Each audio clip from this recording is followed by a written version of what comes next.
bienvenidos una edición más al Abogado Responde, ese programa que les acompaña todas las noches de los viernes y los sábados por la tarde, y luego queda de forma indefinida colgado en la página web de www.tvferrol.es. Bueno, queremos iniciar el programa de hoy pues mandando un cariñoso saludo y un pésame a toda la familia de Iria García, esa joven asesinada en Narón pues hace poquitos días, y bueno, pues ya digo, queremos hacer este recordatorio a la familia, y bueno, el más sincero pésame y por supuesto nuestra más enérgica repulsa a este brutal asesinato, esto que ha acontecido, este asesinato, bueno, es un hecho de violencia de género. Violencia de género, por cierto, que trataremos la semana que viene. Haremos un tema de violencia de género, hecho penal, pero bueno, ciñéndonos a ese tema en concreto. Bien, este tema, en este programa, lo vamos a dedicar al derecho deportivo. Es una disciplina que nunca hemos tocado. Y bueno, pues un poco habíamos recibido también alguna petición de televidentes que creían que, bueno, pues un poco lo teníamos un poco discriminado, ¿no? Hemos tocado pues derecho militar, derecho administrativo, derecho civil, penal, contencioso, hemos prácticamente abarcado todas las ramas del hecho. Incluso pues la semana pasada tuvimos a una empresa de investigación privada que nos dijo, pues nos comentó un poco, nos narró cómo ayudan a, bueno, pues a desentrañar, ¿no?, quién puede ser, en fin, el que defrauda, que de alguna forma cometa algún ilícito. Yo creo que un programa, en fin, muy interesante, en el cual de alguna forma hemos pues sabido qué tipo de personas, ¿no?, un poco las que se acercan a estas empresas de investigación privada y cómo funcionan las propias empresas, ¿no?, lejos de los tópicos, ¿no?, que se manejan de programas de detectives o, en fin, series o televisiones que tenemos, o películas que tenemos todos en mente. En el programa de hoy, ya digo, de derecho deportivo será el que abarcaremos todo lo que rodea al deporte, pero desde el punto de vista jurídico, como es siempre pues nuestra perspectiva, la perspectiva del abogado responde. Y para eso creemos que hemos elegido al invitado correcto. Hemos invitado y hemos tenido la suerte de que aceptara a Eduardo Blanco, que, bueno, entre otras muchas cosas que ahora nos relatará, pues es profesor de derecho deportivo. Muy buenas noches, Eduardo. Hola, ¿qué tal? Buenas noches. Y ante todo, muchas gracias por asistir aquí a la televisión de Ferrol. Siempre es un placer venir a la ciudad de Ferrol. Muchas gracias. Claro, a venir a Ferrol porque Eduardo vive en Coruña. Exactamente. En la ciudad herculina.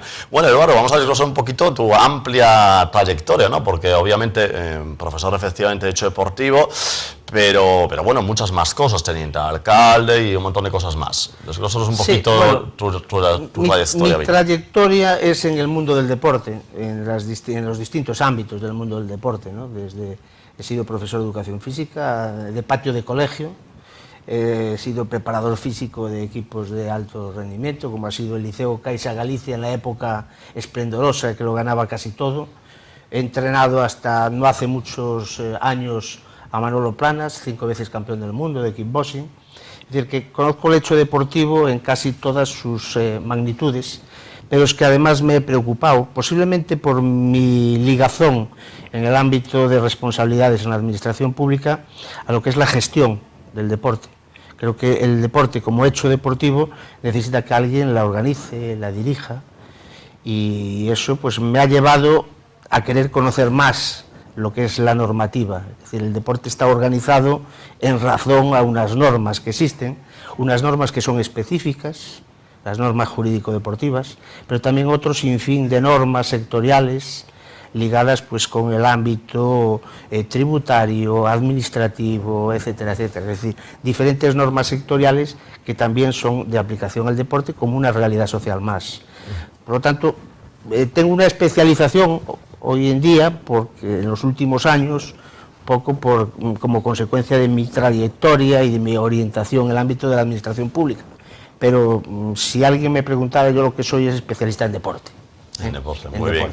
Y del cual veo que se siente muy orgulloso. Sí, sí, por supuesto. Yo supongo que la complejidad del mundo del deporte, es decir, que se creen más normas y que se haga, pues eso, como más oscuro esta disciplina, ¿irá incrementándose en la medida que hay, pues quizás más intereses económicos en juego o no? Pues vamos a ver, lo primero que hay que dejar claro es que en el ámbito europeo podemos encontrar unos países que están en un extremo, podríamos decir del laissez-faire, de dejar hacer, en el que el poder público interviene apenas en el hecho deportivo, hasta países que afortunadamente ya no quedan, no queda ninguno, después de que ha caído el telón de acero, países totalitarios en los que el intervencionismo sobre el deporte es pues muy similar al que tuvimos aquí en la época del régimen de Franco, ¿no? Y después están países, vamos a ir, centrados, en el que hay un cierto intervencionismo más o menos moderado, que pueden ser Italia, Francia, España, Portugal. La tendencia de futuro es a que el intervencionismo se vaya atenuando, como los países nórdicos, como Noruega, Dinamarca, Suecia, en el que el Estado ordena el deporte, pero lo ordena mínimamente, y no hace un intervencionismo como es el caso de España, en el que las federaciones deportivas, que son piedras angulares, porque tenemos un modelo federado, después podemos tocar si existen otros modelos. España es un modelo federado y un modelo intervenido, en el que las federaciones en su mayor parte viven a expensas de los recursos públicos, y el Estado pues tiene la prerrogativa de controlar el destino de esos fondos públicos, ¿no? Bueno, pues eso obviamente limita un poquito el desarrollo del deporte, en mi opinión. Es decir, el deporte no puede estar como estaba a finales del siglo XIX o principios del siglo XX, que era una isla, se autorregulaba. Es decir, el deporte moderno, tal como ha nacido en sus orígenes, pues era una realidad social que no tenía ningún tipo de intervención. Es decir, los pioneros organizaron el deporte en un Comité Olímpico Internacional, en unas federaciones internacionales que después se proyectaron a nivel de los estados, la organización piramidal, en el que se daban a sí mismos las normas, sin ningún tipo de intervención externa. Pero esto ha cambiado. Sí, pero de cualquier forma podemos notar cierta tendencia en ciertos países a que, digamos, la gente haga deporte per se, quiero decir, sin cierta promoción, incluso que las empresas privadas se involucren, ¿no? Por ejemplo, estoy pensando en Estados Unidos, en Inglaterra, todo en la órbita anglosajón, quizás son más dados, ¿no?, a la autorregulación, más por su propio espíritu. Quizás en España se necesita más que la administración esté detrás, o eso es un mito.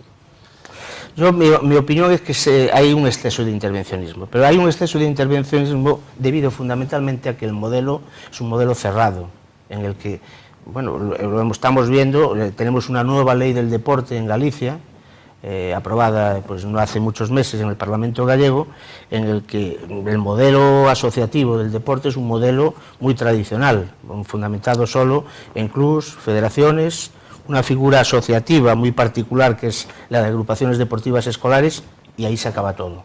Bueno, debemos de esperar al desarrollo reglamentario a ver si procuran la existencia de algún tipo de asociacionismo distinto al que ya conocemos.